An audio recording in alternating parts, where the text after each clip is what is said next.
What athletes have is a platform. So, whatever you believe in, whatever your cause is, just gives you an opportunity to use your voice for what you think is right. I think now you find that a lot of athletes are really looking actively for ways to be more active and to be voices and to be leaders. I feel like we all have a responsibility to leave the world in a better place.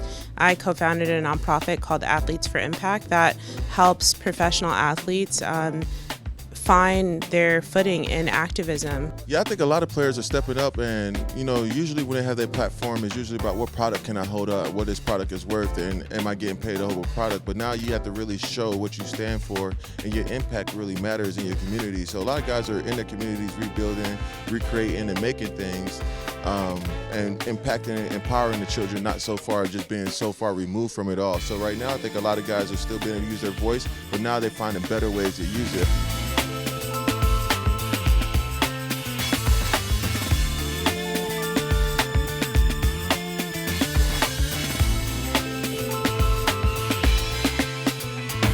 We do a really good job here in DC as the Mystics of speaking on issues. We're in the most powerful city in the world, so there's a lot of controversy here. So for us to be able to speak on it and again use that platform is huge.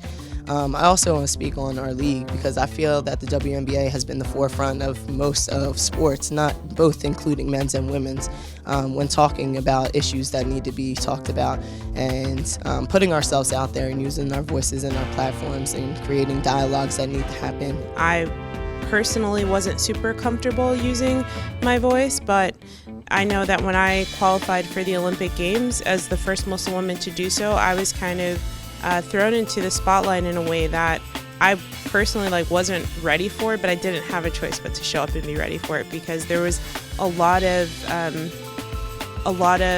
tension around the conversations about the Muslim community, and I had to be a voice whether I liked it or not. Us as the Mystics, we've spoken on numerous things, whether it's Black Lives Matter, with the police brutality, trying to kind of mend those relationships between the community and the police, as well as talking about the social injustices and inequalities that happen within this country. There are other people that don't have the same voices that we do, and to take a small issue and really shine a bright light on it is something that's helpful to sparking change. If we as athletes who have the platform don't do it, then nothing is going to change, and that's just how it is. And I'm very proud to have been part of the fabric of players and teams who've helped other people feel inspired and emboldened to be able to fight for their rights as well.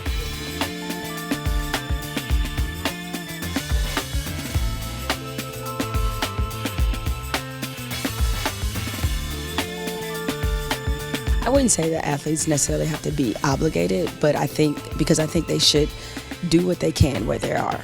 People have to understand there's a reason why we only have one Colin Kaepernick, one Martin Luther King Jr., one Malcolm X.